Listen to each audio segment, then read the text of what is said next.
Good morning students, welcome back. आज हम matter in our surrounding के लास्ट टॉपिक इवेपोरेशन में। आई होप पीछे की जो वीडियोस हैं वो आपने देख ली होंगी, ठीक है।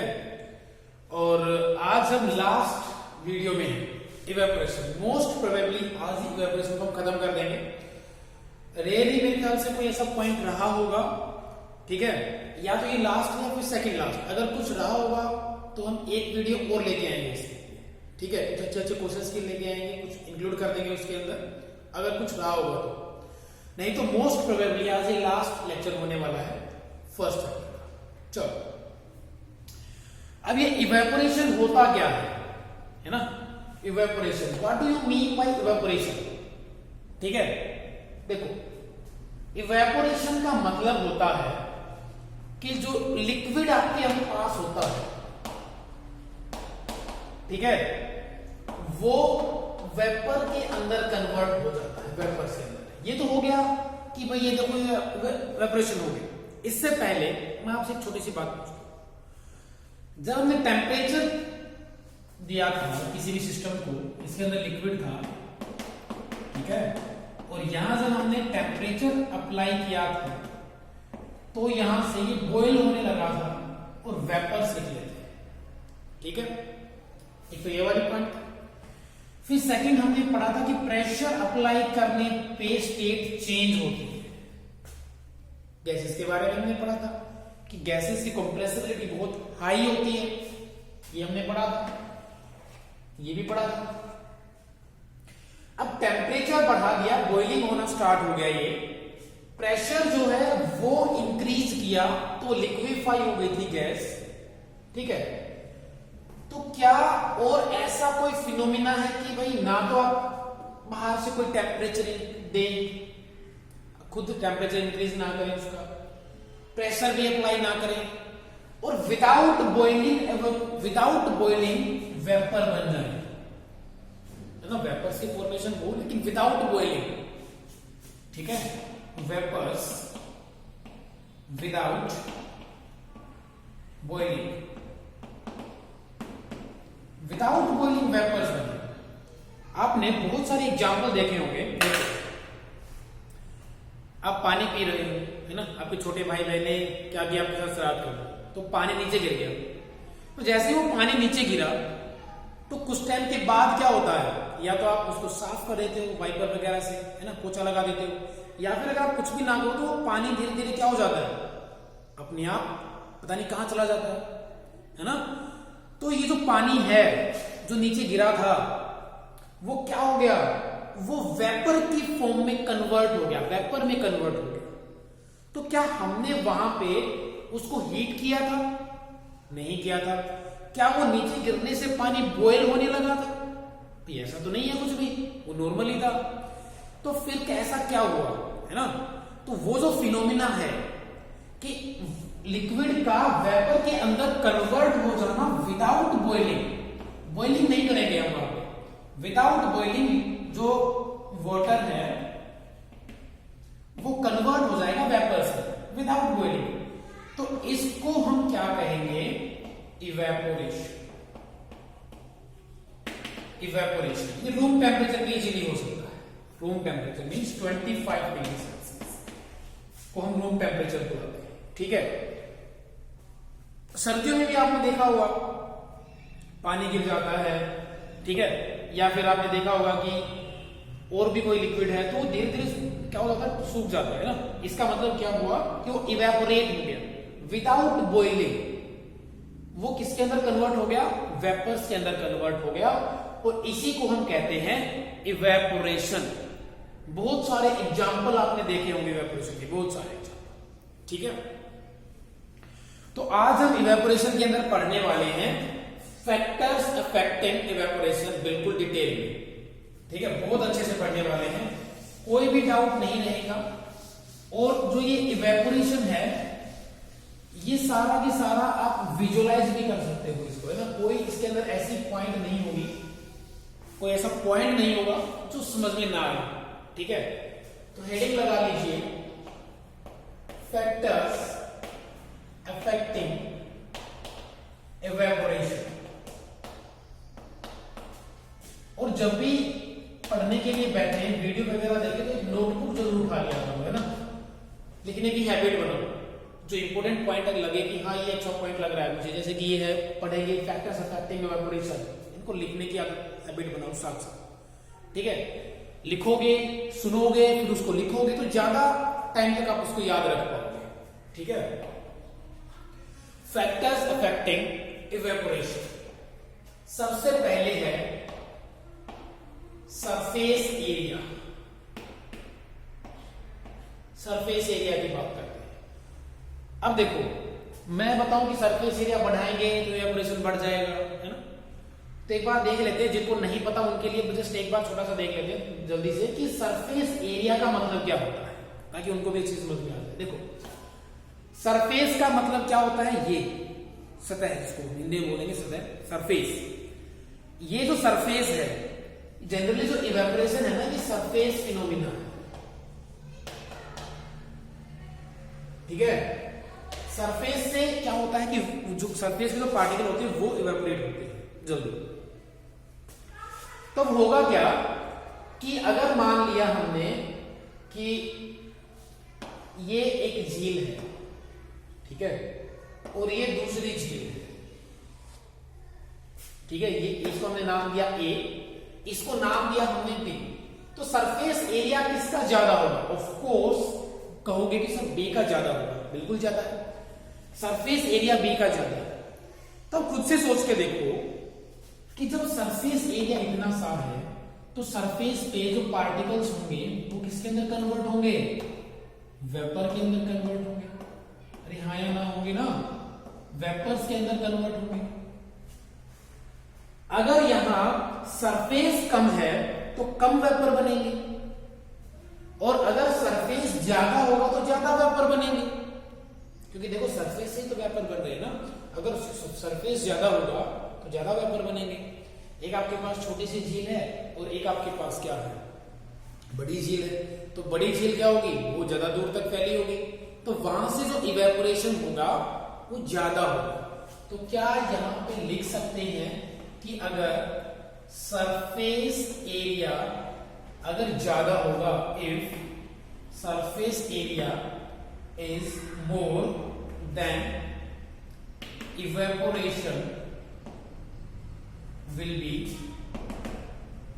मोर, इवेपोरेशन भी क्या होगा, ज्यादा होगा। अगर सरफेस एरिया ज्यादा होगा तो इवेपोरेशन भी ज्यादा होगा, क्योंकि इवेपोरेशन जो होगा, जो वेपर के अंदर कन्वर्ट होंगे लिक्विड के पार्टिकल, तो सरफेस से होंगे। जितना ज्यादा सरफेस एरिया उतने ज्यादा वेपर बन जाएंगे, ठीक है। आई होप ये समझ में आ गया होगा, बहुत ईजी। या फिर दूसरा एग्जांपल ले लेते हैं। आपने क्या किया, वही एक गिलास पानी लिया और उसको फर्स्ट पे डाल दिया, ठीक है, और आपने उसके साथ कुछ भी नहीं किया, उसको ऐसे ही पड़ा रहने दिया, और मान लिया कि आपने कुछ इतने सरफेस एरिया में फैल गया, पानी ऐसे फैल गया, ठीक है, इतने सरफेस एरिया में कवर कर दिया उसको। एक कोई दूसरा था, उससे क्या हुआ कि उसको एक गिलास पानी था, उसने वो क्या किया, फ्लोर पे डाल दिया, फिर उसने उसको ना वाइपर के साथ क्या कर दिया, उसको फैला दिया, मतलब उसका सरफेस एरिया बढ़ा दिया, वाइपर के साथ फैला के उसका सरफेस एरिया बढ़ा दिया। अब मुझे छोटी सी बात ये बताओ कि ये जल्दी सूख जाएगा या फिर ये वाला? तो आप कहोगे सर ये वाला जल्दी सूख जाएगा, क्यों? क्योंकि देखो इसका सरफेस एरिया ज्यादा होगा, सरफेस एरिया ज्यादा हो गया, ज्यादा वेपर बनेंगे तो इवेपोरेशन ज्यादा होगा। आई होप समझ में आ गया, बहुत आसान, ठीक है। सरफेस एरिया ज्यादा तो इवेपोरेशन भी ज्यादा, क्यों? क्योंकि इवेपोरेशन जो होगा, वेपर जो बनेंगे वो कहां से बनेंगे, सरफेस से बनेंगे, है ना। टेम्परेचर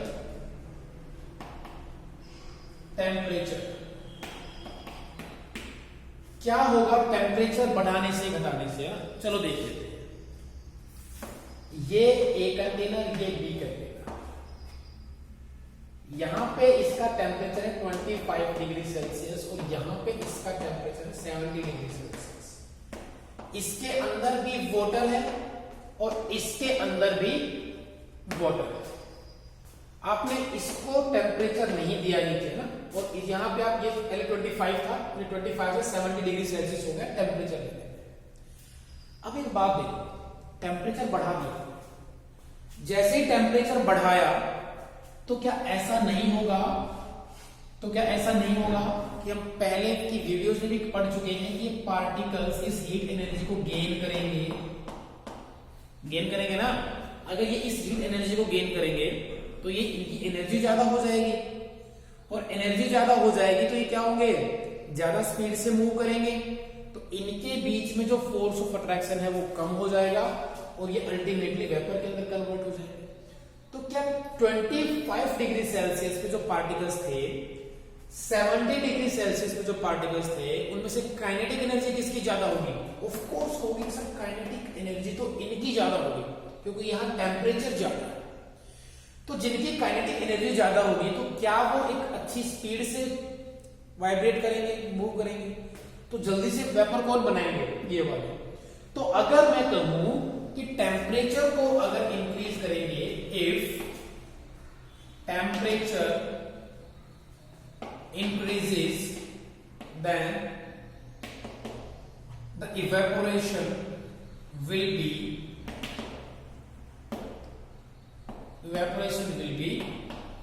इंक्रीजेस, इवेपोरेशन भी बढ़ जाएगा, क्योंकि टेम्परेचर बढ़ाने से क्या हो रहा है, सिस्टम के जो पार्टिकल्स थे, वाटर के जो पार्टिकल्स थे, वो एनर्जी को गेन कर रहे हैं और वो हायर काइनेटिक एनर्जी के साथ मूव कर रहे हैं और वो वेपर जल्दी से बन रहे हैं। क्लियर है? बहुत इजी है, बहुत इजी।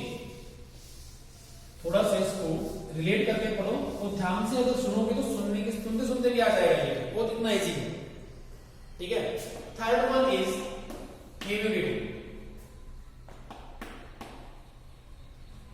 अब देखो, पहली बात तो मैं इस ह्यूमिडिटी का मतलब क्या होता है वो देख लेते हैं, उसके बाद ही तो हम फैक्टर अफेक्टिंग बता पाएंगे ना कि ह्यूमिडिटी का इवेपोरेशन पे क्या इफेक्ट पड़ेगा। देखो, ह्यूमिडिटी का मतलब होता है water holding capacity of air. अगर एयर के अंदर मॉइस्चर है तो हम कहते हैं कि वो क्या है, उसके अंदर ना ह्यूमिडिटी। ठीक है, नमी है उसके अंदर, हिंदी में हम नमी वर्ड यूज करते हैं। आई थिंक आपने कॉमनली सुना भी होगा नमी वाला वर्ड, है ना। तो ह्यूमिडिटी का मतलब क्या होगा कि water holding capacity of an air, है ना। वाटर होल्डिंग का मतलब क्या होगा, वेपर्स ही होगी उसके अंदर, है ना। तो अगर मान लो कि उसके अंदर ह्यूमिडिटी है, पहले से ही ज्यादा ह्यूमिडिटी है, तो जो पार्टिकल्स यहां प्रेजेंट होंगे सरफेस पे, विंड आएगी, यहां से हवा आएगी, तो हवा क्या करेगी, हवा क्या करती है, इवेपोरेशन में हेल्प करती है ना। जो पार्टिकल्स यहाँ बिल्कुल सरफेस के साथ हैं, जो किसी एक वीक फोर्स से बंधे हुए हैं, उनको वहां से हटाने का काम करती है, फोर्स का काम करती है। तो जब फोर्स का काम करेगी, इनको हटाने का काम करेगी, है ना। और दूसरा क्या होता है कि अगर मान लो कि आपके पास ये हवा गर्म है, तो गर्म हवा भी क्या करेगी, इनको खींचेगी अपने तरफ। पहले से इसके अंदर ह्यूमिडिटी है तो ये कैसे खींच पाएगी, है ना। अगर पहले से इसके अंदर ह्यूमिडिटी है तो इवेपोरेशन ही उतना ज्यादा नहीं करा पाएगी। तो अगर ह्यूमिडिटी होगी तो इवेपोरेशन ऑटोमेटिकली क्या हो जाएगा, लो हो जाएगा। अभी तक हमने पढ़ा कि सरफेस एरिया बढ़ेगा तो इवेपोरेशन बढ़ेगा, टेम्परेचर बढ़ेगा तो इवेपोरेशन बढ़ेगा, अगर ह्यूमिडिटी बढ़ेगी तो इवेपोरेशन घटेगा। ठीक है, अगर ह्यूमिडिटी बढ़ेगी तो इवेपोरेशन घटेगी, है ना। चलो, उसके बाद हम बात कर लेते हैं, यही बात कर लेते हैं विंड स्पीड। विंड स्पीड, अब बात यह होगी कि जब हम विंड स्पीड की बात करेंगे तो आपने क्या किया, कपड़े सुखा दिए, ये लो, है ना। यहां पे कपड़े सूख रहे हैं आपके, ठीक है, और यहां भी कपड़े सूख रहे हैं। यहां हवा नहीं चल रही है, यहां हवा चल रही है, काफी अच्छी हवा चल रही है, तो ये वाले कपड़े जल्दी सूखेंगे कि ये वाले कपड़े जल्दी सूखेंगे? ऑफ कोर्स ये वाले जल्दी सूखेंगे। क्यों? क्योंकि अगर विंड स्पीड बढ़ेगी तो क्या होगा, जो विंड है वो एक फोर्स का काम करेगी, ड्राइविंग फोर्स का, और जो वेपर्स है वो जो सरफेस पे प्रेजेंट थे वो क्या होंगे, जल्दी से इवेपोरेट हो जाएंगे। तो विंड स्पीड अगर बढ़ेगी तो इवेपोरेशन बढ़ेगा, ठीक है। If wind speed increases then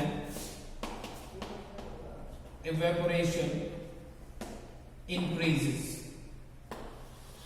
wind speed जो है वो इवेपोरेशन को बढ़ाएगी। इवेपोरेशन कब बढ़ेगा, जब विंड स्पीड बढ़ेगी। इवेपोरेशन कब बढ़ेगा, जब टेम्परेचर बढ़ेगा।